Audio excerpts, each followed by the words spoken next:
Deputado, bom dia.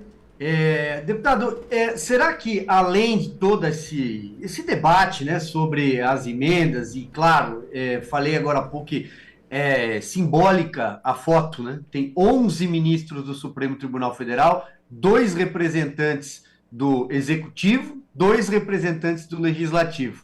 Ou seja, né, proporcionalmente isso mostra quem governa o Brasil hoje, né, se fosse distribuir por número de cadeira.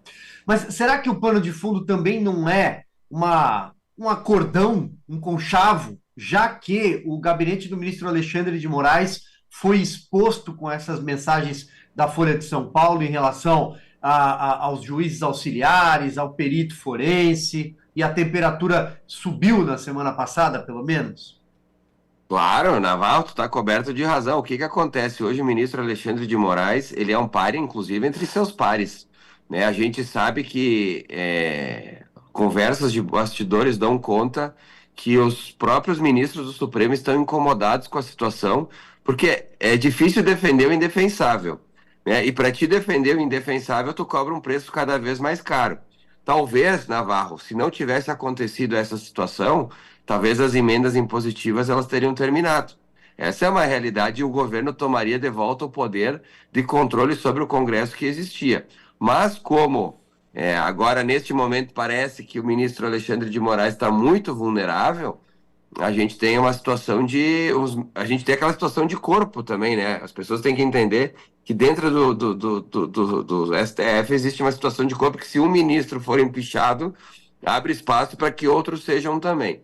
A gente sabe, Naval, que todo movimento de impedimento de um presidente ou de propriamente um ministro, mas falando de presidente, ele surge nas ruas, né? É uma força fora do Congresso para dentro do Congresso. É difícil conseguir derrubar alguém de dentro do Congresso para o povo. Esse movimento normalmente ele ocorre de fora. Por isso essas manifestações que vão ocorrer no Brasil do dia 7 de setembro vão para mostrar que a gente não está mais satisfeito com essa situação. A gente tem dois presidentes, tanto da Câmara quanto do Senado, em fim de mandato, né? A gente deve ter um Alcolumbre no Senado e na Câmara. Tudo indica que com essa vitória do Lira ele sai também fortalecido em manter a questão das emendas. Então a gente deve ter um representante do Centrão novamente.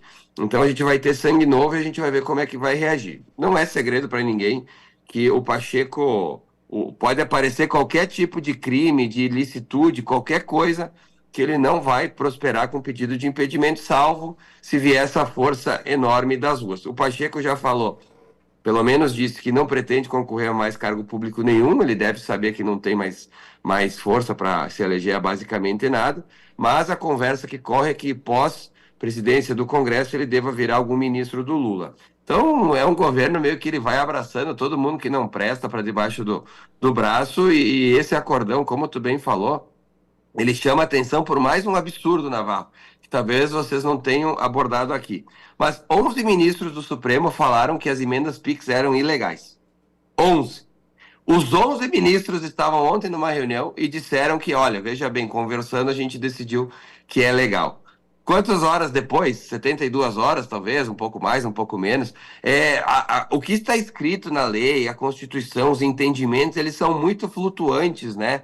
Tu não tem uma ideologia, a Constituição, né? Algo mais claro. Para as pessoas entenderem, as emendas PIX, elas facilitaram o repasse de recursos.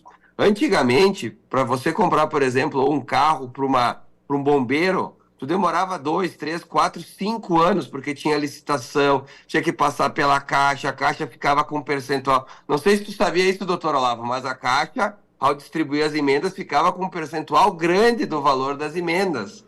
Tá? Então havia essa mordida. Era 10, 12, 15, 20%, era bastante. Então a emenda PIX, o que que se fez? Tu repassa direto para o município e o município investe.